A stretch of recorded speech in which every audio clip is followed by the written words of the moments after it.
we've gained over the years. I don't think you'll hear a lot that's new, but hopefully what I can bring through a bit is how the thinking of operators is evolving as it deals with the mobile data revolution that's going on.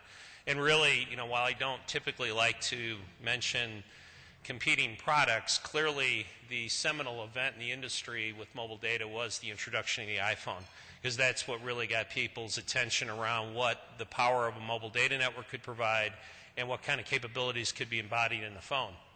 And so that goes back, 5, 7 years now.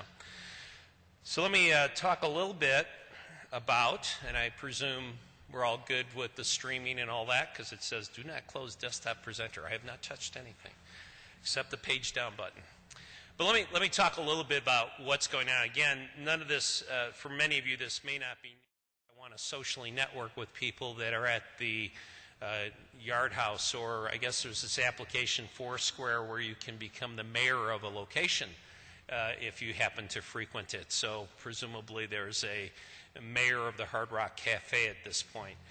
But those are the types, one of the several elements of expectations that our customers now have. You also find a proliferation of wireless in almost every conceivable device, from cameras to PlayStations to even SD cards have built-in Wi-Fi to them. And so the question is, how do you bring all that together in a seamless experience, and then how does it in turn access the global network for uploading to Facebook or to your website or whatever? We are finding, or as I talk to CIOs that are customers of ours, they're a bit struggling with how they take advantage of this mobility capability. Several years ago, they could kind of dictate the type of device an employee was going to have. They could then somewhat with confidence load certain applications, but they at least knew what the employee was having. Most CIOs at this point have punted on that idea because they know that their employees want to have choice. If they want an iPhone, they're going to buy an iPhone. If they want an Evo from Sprint, they're going to get an Evo.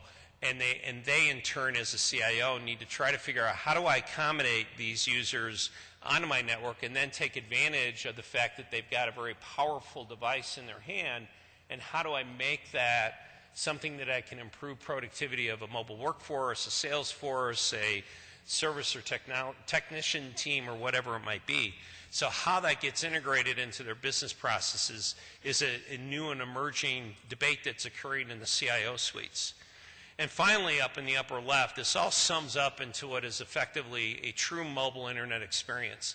We are right at the verge of the shift. So prior to true 4G networks, and I'm putting true in front of 4G for a very specific reason, true 4G networks really become a mobile IP network. They introduce the degree of low latency that makes it feasible for applications, and it's an expectation that customers have, and it gives you the flatness and the availability of getting out to the internet without going through the very popularly, and generally disdained walled gardens of mobile providers. So the original 3G services, Sprint, like all of its competitors, would take the mobile data through kind of a chokehold because that's what we had to do in the technology. Now with 4G services like WiMAX, it's truly a flat IP network, and you've got IP all the way to the phone, and you're getting out to the IP network much more rapidly and with less latency. So that does open up the experience for customers. When you sum all these requirements up, you have to have a mobile IP experience to really deliver it. When you add all this up, it's the tremendous data growth the industry is seeing. The graph on the left, there's every one of us in the industry would have an internal graph that looks just like that. These are the industry graphs, and this is one of those cases where the industry prognostication seems pretty well on track. On the right-hand side of the chart, you'll see kind of the relative amount of tonnage that are driven by these different types of devices. You notice down on the bottom you have laptops driving most of the data. That's traditionally been the case. However, the growth of air cards with laptops is growing at a fairly steady rate. It's not the explosive growth we see in the very first category, smartphones.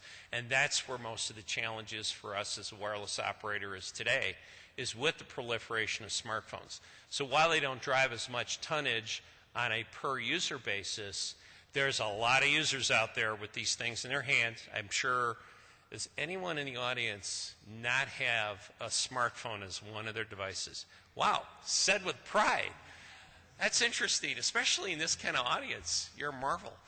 Of course, now you know there can be some cheating going on because you can be using devices, as I said, through your smartphone as a hotspot. But at the end of the day, the challenge that I see is with the smartphone and its usage, because you've got two things going on. You've got very powerful computers in these very small packages that have now dual-core processors in it. They're going to go to quad-core processors in the future. You got screens that are vibrant. They're big. They can go up, you know, reasonably to about a 4.3-inch diagonal screen. If you get into the tablet world, you've got the 10-ish inch screen on a large tablet, and then the 7-inch screen is the other kind of the standard. Those are the things that are really driving a lot of the usage on the network. And the gaming consoles and the mobile phone projectors are interesting, but not very prevalent. But it's really that top category that really provides the significant challenge on two fronts. One is there's a lot of people using, call it a modest to a above average amount of traffic on the data, on the network, and they're mobile on top of it. So a mobile network is much different than what I'd call a nomadic or a fixed wireless network, where you can really, you know, be planted as we are here. Probably, if those of you are either on the local Wi-Fi network or you're on some carrier's 3G or 4G network, and as long as you're here, you're good to go. You start moving around, you really put an additional strain and requirements on the network once you get mobile. At the end of the day, that traffic pattern or that traffic growth is really putting a lot of demands on spectrum. That is now becoming the number one thing that's the topic of the industry is spectrum. Where's it coming from?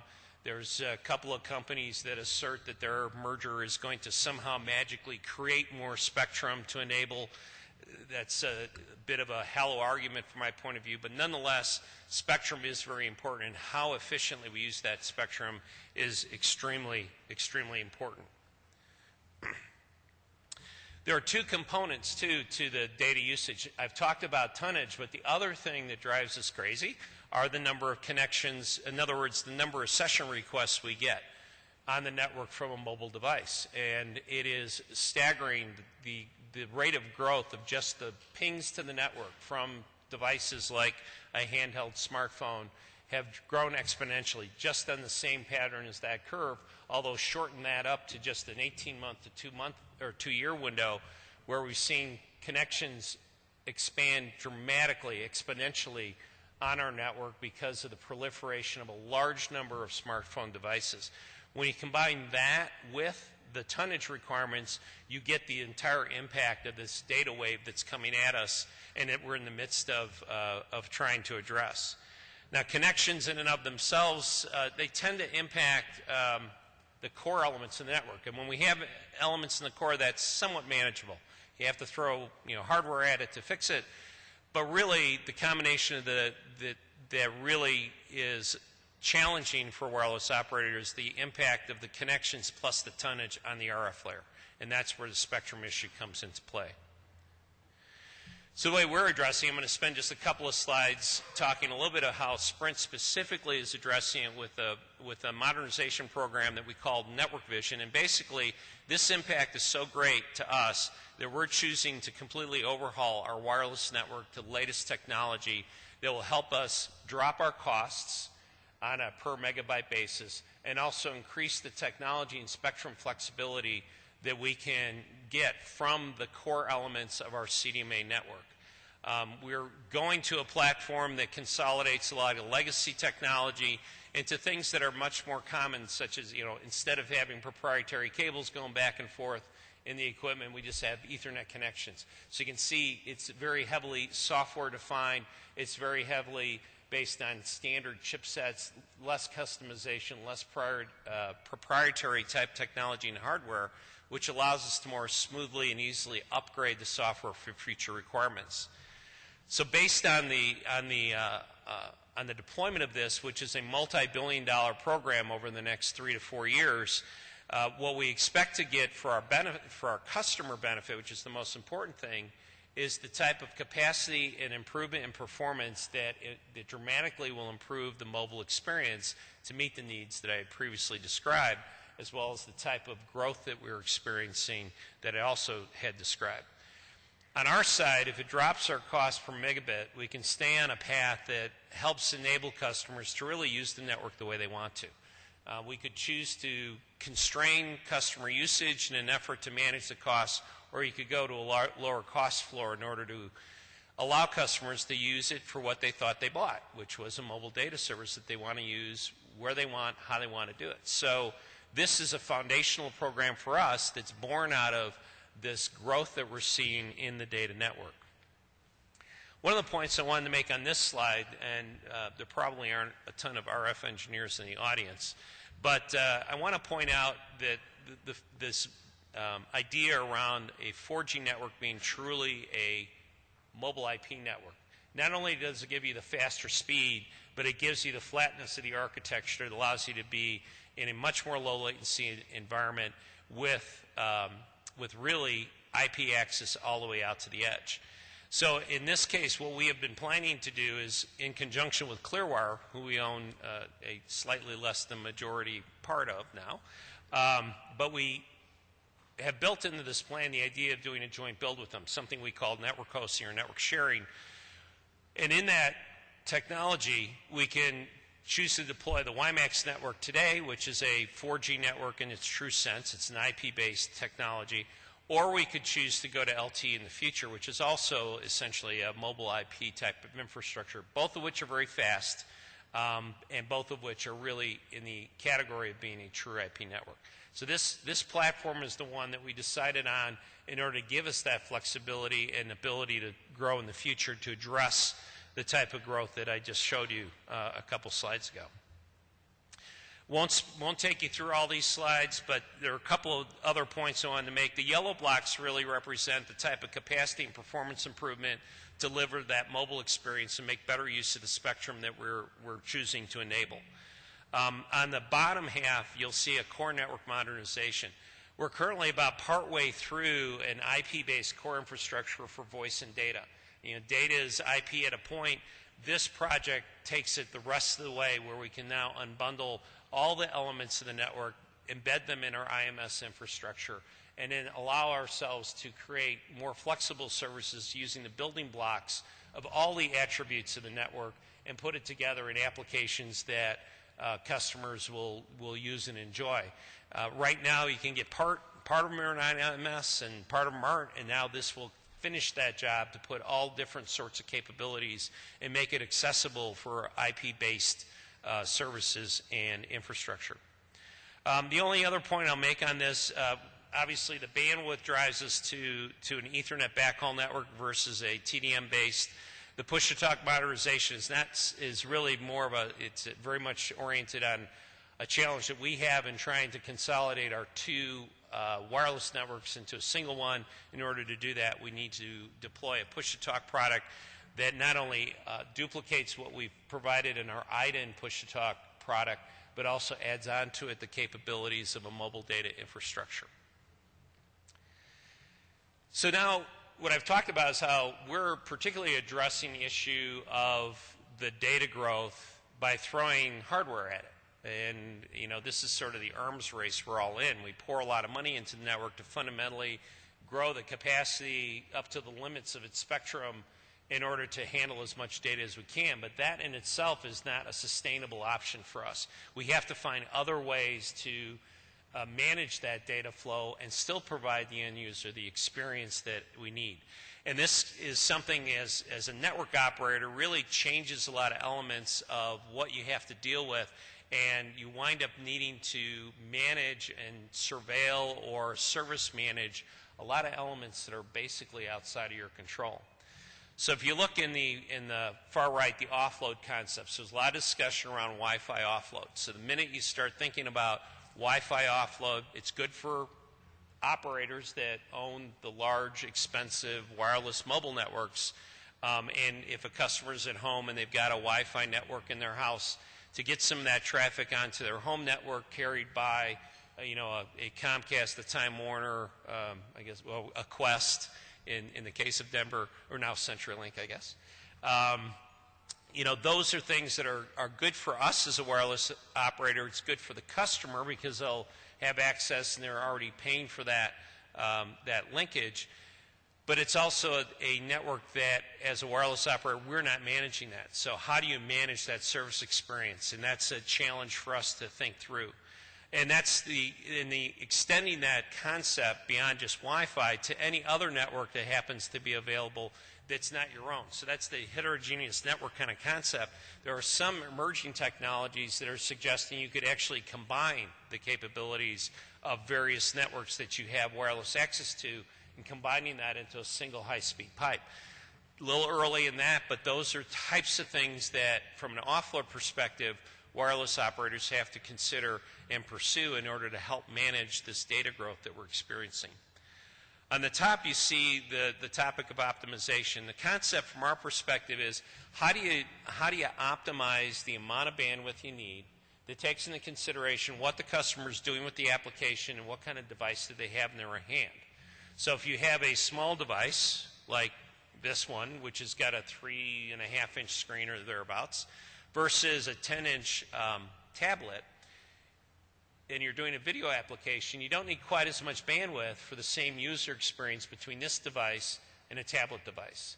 So that's the idea of how do you know what intelligence does the network have about what type of device you have, where are you in the network, are you in a place where there's a lot of available bandwidth or only a limited amount of bandwidth, and how do you create an experience that's consistent for the subscriber.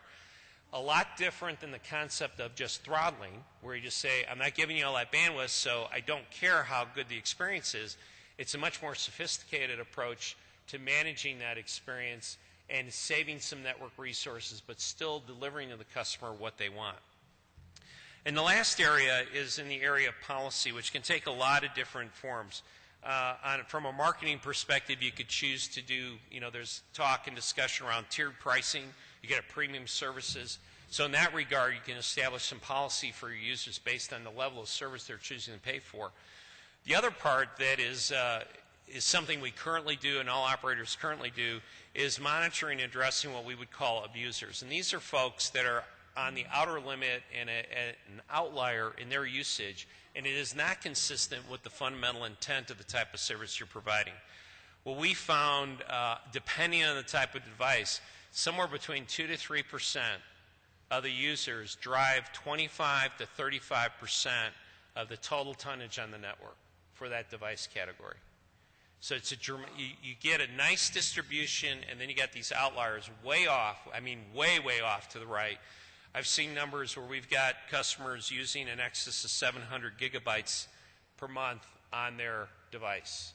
That is not what a mobile data network is intended to do, and it does harm to the other customers that are trying to use that capacity for the targeted services, the true mobile services, the true personal use that we're trying to encourage customers to use.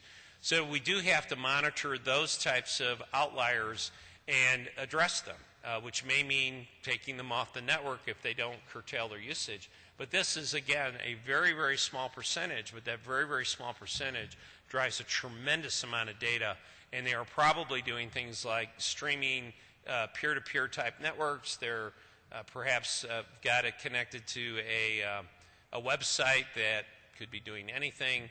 With those types of usage, you can speculate what the more popular uses of the internet are for high bandwidth. But those are the other types of policy issues that operators have to deal with, and have to deal with it carefully, because we do want to adhere to the spirit of the service that we sold to customers, but we also want to address those that are really not using the service for its intended purpose. So I'm going to close up on the topic that probably keeps many of us awake at night, and that's security. and the risks that are now moving from the wired world into the wireless world. This is becoming an increasing issue for the industry. It's being worked on in a number of different forums, some of which sponsored by the FCC and other governmental agencies, most of which are being sponsored by various industry consortiums and organizations.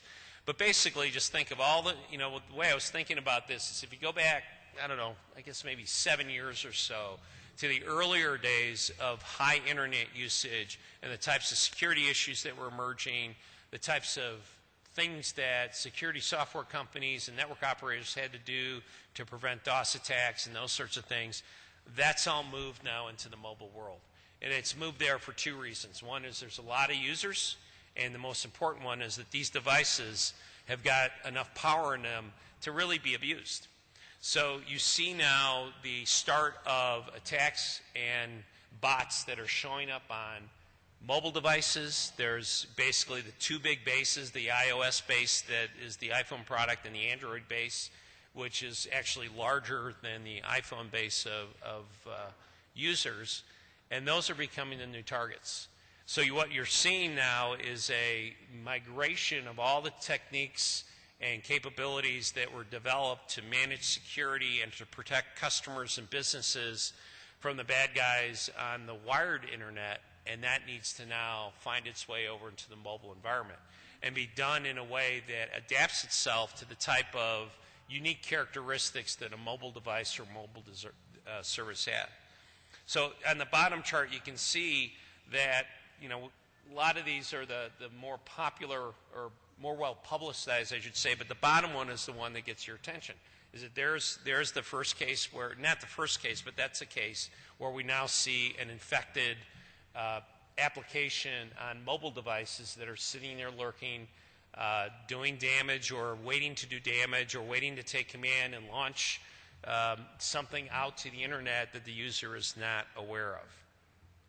So where does this need to take us is really to take all the things we've learned from the wired internet business, all the things we learned about what hackers do, what the virus producers do, what the malicious agencies, whether they're government-sponsored or individual interests and parties or industrial espionage, all the things we learned from the wired days now needs to find its way into the wireless world. Antivirus software that actually resides on your mobile device, and other than the person that doesn't have the smartphone, how many of you do have an antivirus software program on your device as we speak? Okay, not too many. Yeah. So there are free products out there, like product, I won't throw it out there. It's the only one I know of off the top of my head, but it's a product called Lookout that is an antivirus software for the Android operating system that will scan your applications looking for bots and all those other things that were produced and used frequently from the PC world and bringing them into the mobile space. I'd encourage you to go out and do that personally, because those 266,000 users didn't know they had a virus sitting on their device that they picked up while they were browsing a marketplace and downloaded a seemingly innocuous application, but in it was a bot that was ready to be launched. And those are the types of things that we all need to be much more aware of. And the other things you are living within the limitations of how customers want to use their mobile devices. They want them to be easy and quick to use, so a lot of hindrance for security is going to be a bit counterintuitive to the general population. But if we don't find ways to do that, that's just going to leave a lot of exposure for the companies and for the end users to be exposed to these kinds of risks. So with that, I'm going to conclude and get us off to hopefully a raucous start. Everyone still awake out there? But hopefully you found some use out of that. But the bottom line is that with the growth of mobile data, it truly has become a mobile IP world. And that's something that I think even 3 years ago, the industry had a full appreciation for how rapidly it was going to hit us, and then all of the challenge that it was going to bring with us, both from the standpoint of managing the limited spectrum resources we have available to us, as well as the types of risks and security threats that come with it. So with that, Sonia, I'll turn it back over to you. Okay, thanks. Bob, can you hear me? Yeah. So I'd like to ask the first question and throw it out. And the question is, how do you see the AT&T and T-Mobile merger affecting some of the trends over the next 5 years? That is probably an interesting public policy debate. I think everyone probably knows by now that Sprint is adamantly opposed to the AT&T T-Mobile merger. We're doing it on the basis of we don't think it's good public policy to consolidate so much of an industry in two players, because we believe that along with that comes less innovation, less creativity. Competition fosters innovation, so I'd extend that in the context of the use of the mobile internet. We may be migrating our way back if that merger goes through, which of course we hope it does not, might be migrating back into a world where you could have any color phone as long as it was black. So think about that as you think about, for those of you interested and politically active, I would encourage you to, support our cause, because we do think it's right for the country and right for consumers. But I do worry a lot that the concentration of the wireless industry and basically into a duopoly structure will effectively slow down innovation and might very effectively manage the internet growth, but for all the wrong reasons. Okay, I just got a question over IM, so before we open it up, and the question is, they wanted to ask you about the IPv6 support on Sprint's wireless network. I was afraid of getting that question because it's not one I'm terribly well versed in. And it comes from a former Sprint employee, by the way, who just left Sprint. There's probably a lot of former Sprint employees out there in the audience. We've done a good job seeding great talent to the industry. We do support it. I think we just participated in the IPv6 Day, which I think was, a week ago? I think that's right. We've been, early into the IPv6, and it is obviously someplace where we need to go. We need to get there in the right way, and we are ardent supporters of it. And and actually, if you think about it, with all the devices coming on the network, that's yet another driver for why the IPv6 is very, very needed in the industry. Okay, let's open it up for questions.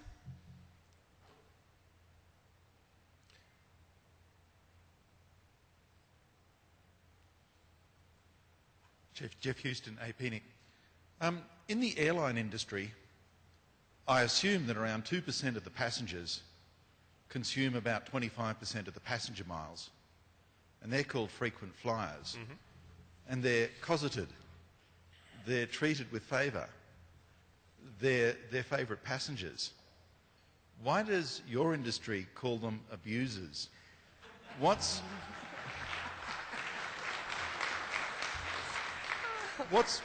wrong with your business and your business structure that your most prevalent users are the ones that you appear to hate the most? Well, if I take the example of the 700 gigabit user, that would be like the frequent flyer taking all the seats in the airplane and you waiting at the gate to get on. That's the analogy. Spectrum is limited. And even if we had more, you ultimately run into the physics of spectrum and how much traffic capacity you can put on there. I don't like calling them abusers, but this is a category, if I showed you the chart, where you have a nice even distribution that goes out 2, 3, 4, 5 gigabits. We're not talking about that type of users. We're talking about users that are using 760 gigabits a month. That is not the intent of that customer needs to be on a wired network, and the ability, as the next speaker will talk about, the ability to grow fiber networks to address that kind of bandwidth where those kinds of applications belong is right. But I don't think it's right for a user to take all the seats on the airplane and leave everybody else at the front gate, to use your analogy. And that's what we're addressing. It's not a matter that we want to encourage the use, but we want to encourage it for the customers, the broad base of customers. They're looking to use this on a normal daily basis for email, for Facebooking. I don't know if you can drive 700 gigabits of usage off of Facebook. I don't think so on personal use. There's something else that customer is using that for. And we also have other types of basic fraud uses that fall in that category, and that's a different category as well. So no, we embrace, our philosophy, at least I'll just speak for Sprint, is twofold. One, we have encouraged usage through our unlimited plans. And if you look at our plans, I think that speaks very tangibly to our philosophy of we want customers to not have to think too much about how they're using it. And the second thing is that we're very strong and ardent supporters of an open enablement environment, meaning bring your applications, bring your ideas to our network. We will not encumber that from happening. It comes with the risk of hoping that the applications are used wisely. There was an application, as an example, and this is the type of thing that you have to work through, where it was a device that sat in a specific place, didn't move, and pinged the network every 30 seconds. Why? It's not going anywhere. It's a big thing. It doesn't, it doesn't fundamentally move. Could you ping every minute or every 5 minutes to get it done? That makes a huge difference on the consumption of the network resources on the wireless side. So that's something we do collaboratively with the application developers. And what we're finding is they understand now and are getting better and better at understanding the implications of using the network so that they can use it well. So we're not after the general customer. We're not after, I doubt that we're after, I guess maybe technically maybe 2% of you we may be after, I don't know. But no, we're not after what we consider good heavy use. Good heavy use is not what we're after. We're after ones that clearly it's something other than personal use that you're using it for. Okay, but great question, and I could tell with some sentiment in the audience. Gentleman in the back there. Hi, my name Yes. is Chris. I have a question, actually. So, are you sure that the 750 gig is a mobile phone user, or it's not somebody who just can't get fixed wireless or fixed line access someplace? There are lots of places in this world where you can't get fixed line access. In the United States where you serve, right? There are lots of places where you can't get access. And if my company requires me to do work on the network, it may not be the internetwork, right? It might be their corporate network, but I might get there across a VPN, and I might spend all day doing big things for my company, right? You're not differentiating that usage, right? So, first off, right? And second off, you're providing a network service. You're providing me an IP address and access to the internet. I don't think you really should care what I do with that. If I surf the porn all day, go for goat porn, right? I mean, it's perfectly legal in West Virginia to surf goat porn, right? And, we do not police where you're going. We're not, right. And I can guarantee you, and I know for certainty, that these heavy users are in areas where there's plenty of options. This is not I'm in Colorado, so I'm not in the hills of Colorado where there is no other option other than a wireless provider. This is in core urban areas where we see this. This is where these users are. And the point is you're dealing with a limited public resource called spectrum. And we're trying to make it available to as many customers for a reasonable amount of use. And I do believe that the outliers are using it for something other than the original intent and the end user agreement. Talk about abusive bandwidth. So I guess so what I hear to some extent is we can't build POPs fast enough to get spectrum out small enough to the areas, to service a bunch of small areas versus a very large area. And I don't really want to get into the debate about building networks because we're all in that business right now. But I guess the message that comes from not just you, right? You just happen to be the guy on the stage today. From most of the wireless carriers, at least in the U.S., is, oh me, it's very hard. We have limited spectrum. And these people, they do these things that are and you actually said sort of like they do these things that are illegal, right? I mean, you sort of are casting the customer in a criminal light. And, there are lots of use cases where I can make lots of bandwidth appear on the network for legitimate things, right? And I may have to do that for my job or for my livelihood. And I bought a service, right? Just like I bought a Fios link to my house, I could have just as easily bought Sprint. My company may require that I use the Sprint wireless card to do my job. Companies are weird, right? Not everyone says, just go pick whatever IP access you want. Have a good time. So do you suggest that it's okay for us to lose money to provide the service? Just curious. Is it okay for us to lose money to provide the service? Randy Bush, IAJ. If you cannot provide the customer what they want to buy of your service, then your business model is broken. I would agree. And so for that customer, I would be happy to offer them a plan on a per megabyte basis that they would not be able to afford. I mean, how do you know that, though? well, we don't know that, but I'm guessing it's going to be a pretty high bill. Look at the history of the wireless industry. We have had popular pushback whenever we charge on a usage basis, and it is not customer friendly for the masses, for the average user, for the majority of users. What they do want is simplicity in their bill. They do not want usage-based billing. They don't. Tiered is a different story.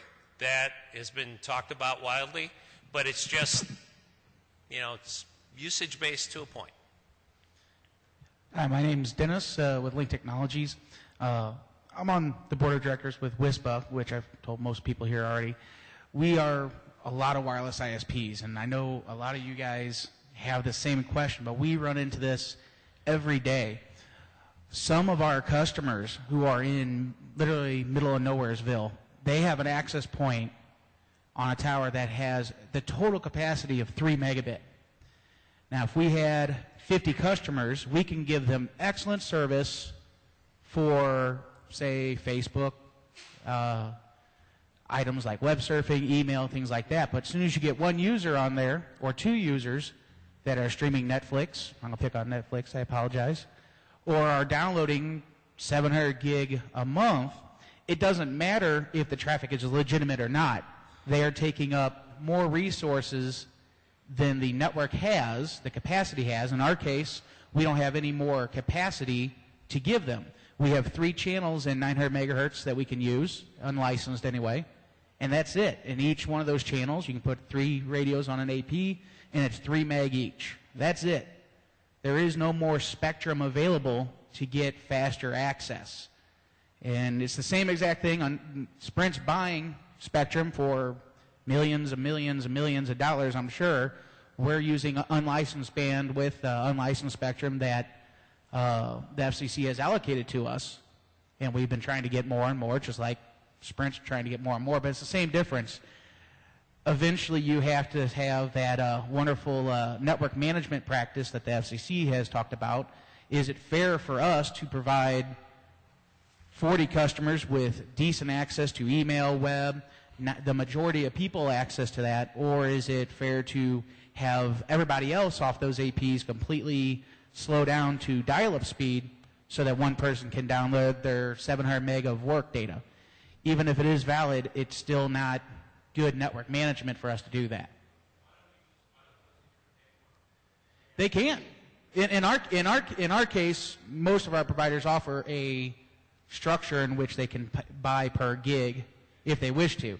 But a lot of ISPs, wireless ISPs, don't offer that as well because, again, we don't have any more capacity.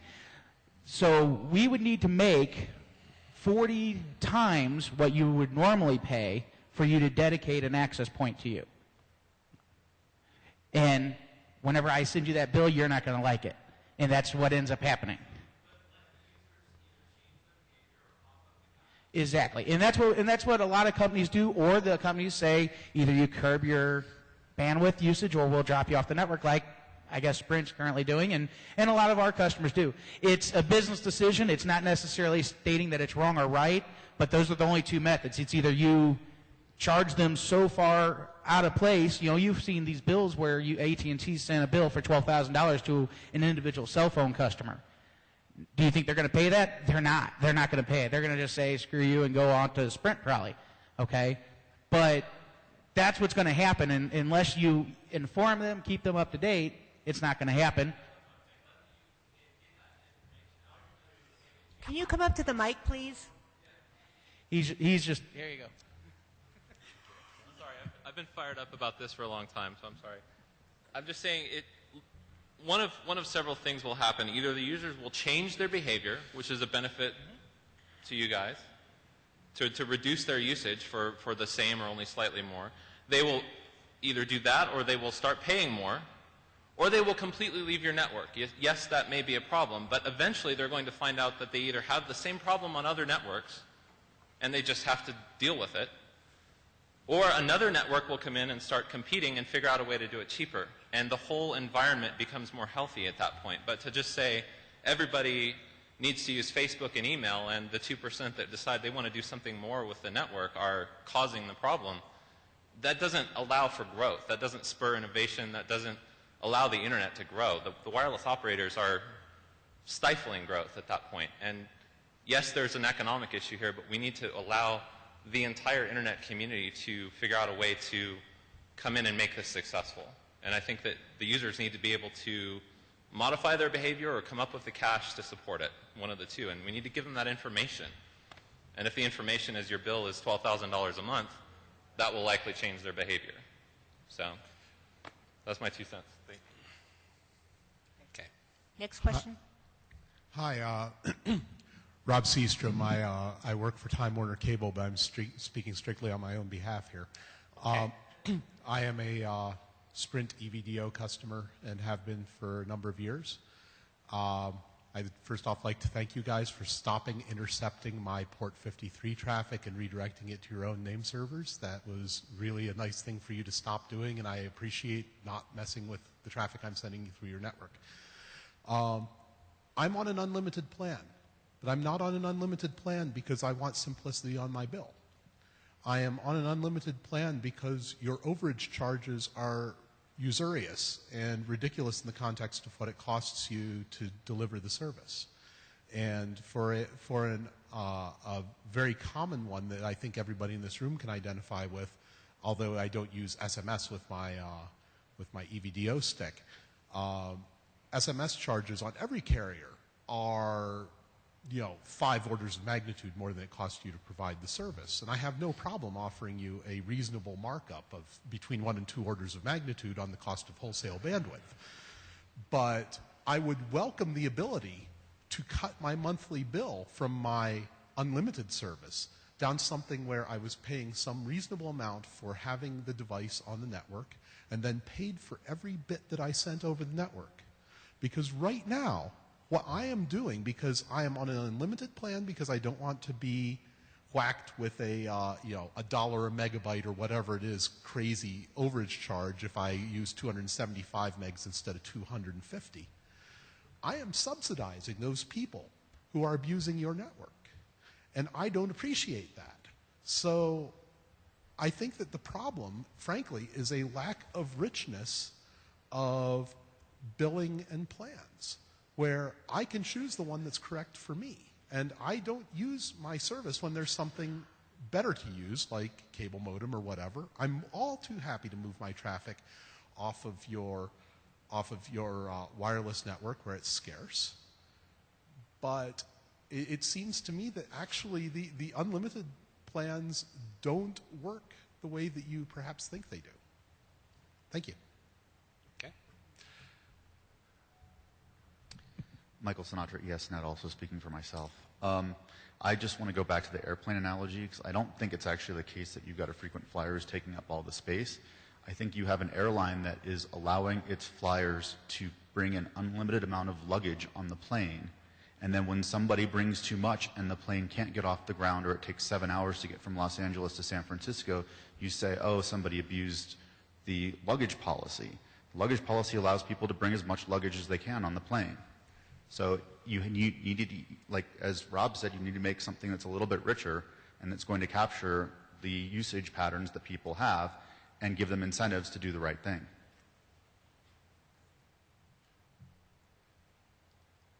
Kevin Oberman, ESNet, also speaking for myself. In many ways, I think that the broadband providers are their own worst enemies, and that their marketing departments and their engineering departments don't communicate a whole lot. In terms of practicalities. Sprint in particular, your president appears on TV rather regularly explaining that Sprint's unlimited is really unlimited.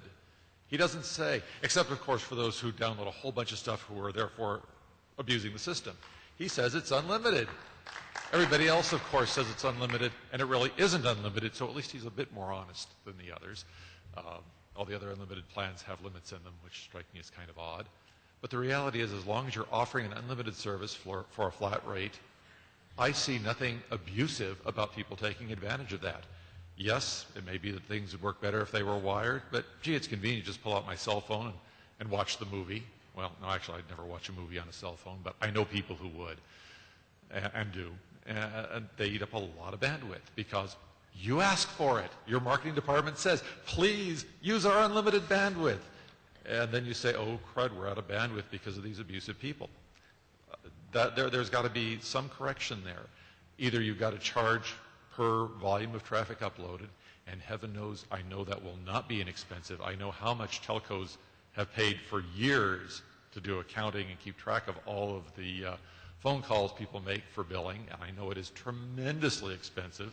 And that's one of the reasons Sprint started going to flat rate for mobile use quite some time ago. I believe they were one of the leaders in that. But something's got to change, or the system simply is going to breed discontent and lots of unhappy people.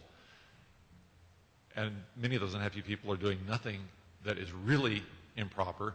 It's just that those who are footing the tab for it think it's improper because it's hurting their business model. And I don't have a solution. I just think it's a really big problem that has to be addressed in a rational manner that takes the realities of the market into account. Unlimited data plans, frankly, just simply don't make sense. Rob Seastrom again. Are you speaking for yourself? I am speaking for myself, and regretfully I need to take back something I thanked you for earlier. In my haste to get up to the microphone, I made a factual error. You guys are, in fact, intercepting my UDP 53 traffic and blocking my TCP 53 traffic altogether. So instead of thanking you for not doing that, I would like to ask you to please stop doing that. Thank you. Well, can you, I have no idea what that is. So Sonia would like to get some, I don't understand what that means. I'm a senior vice president network. I got people like Sonia here that are smarter than I am. I'm happy to take that complaint back and understand why or what it is, what we're doing, why we're doing it. I don't know. So, but I mean, you know, it's kind of interesting. I understand I'm getting a little bit crucified up here. But I would like to point out a couple of things. We have probably the best data plans, the best voice plans in the industry today. Go out and compare, please, and do it factually. And I'm sorry, apparently the unlimited plans don't fit your needs. We try to find plans that fit everyone's needs. We were also the first ones to introduce, well ahead of our competitors, what I think is closer to in a true 4G network in the WiMAX deployment we did with Clearwire, where we spent billions of dollars to build out that network, which, you know, we would like to continue to expand it. And we're about to invest many more billions of dollars over and above our normal investment rate in order to provide a network that can accommodate more tonnage and more users as unfettered as we can. Everyone seems to have picked up on this abuser topic, which I don't particularly care for either, but I have to make a choice of, do I want to better serve the 98, 99% of my other customers and let them use those 4, 5, 6 gigabits per month unfettered and open up some of that capacity in an individual cell site area, or do I let all the baggage take all the cargo hold of the plane? It's a choice we're choosing to make to at least address it, to try to serve the 98% of the need. So is there a different question or topic that we could get on? Sort of. Sam Weiler, Sparta. I want to run with your airline analogy for a minute. I really like it. It's not my airline analogy. Where'd he go? Fine. Who do we give the credit for this one to? That industry has a long history of dealing with overcommitting when it sells.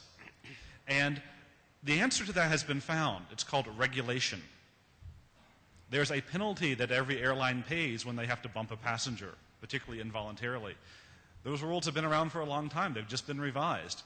Wouldn't you just love to see those for y'all? Not particularly. So maybe look But at the plans I again. I do like the idea of charging by the drink for a set of customers. We are in fact, for this 2 to 3%, we are going to give them the choices that you described, those exact choices that you described. Modify your behavior, or pay for it, or find another provider to do it. That is exactly what we're going to do.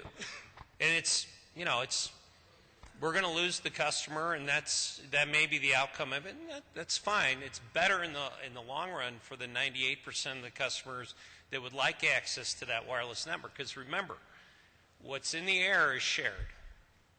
It's not dedicated to a given user. It needs to be available for as many users as possible.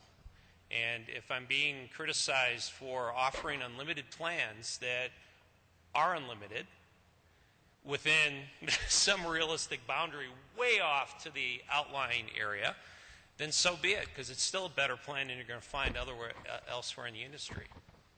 And, again, from an innovation perspective, 2 years ago we launched the WiMAX network, what I think is and we can have that as a separate debate of what's a true 4G network and what's not. But it is a low latency mobile IP network that we deployed, taking the risk ahead of the industry and probably motivating other companies to follow us. Yes, sir. Okay. We're out of time now, so we're going to have to cut off the questions. Thank you, Bob, very much for coming, and thank you for taking the abuse for Sprint.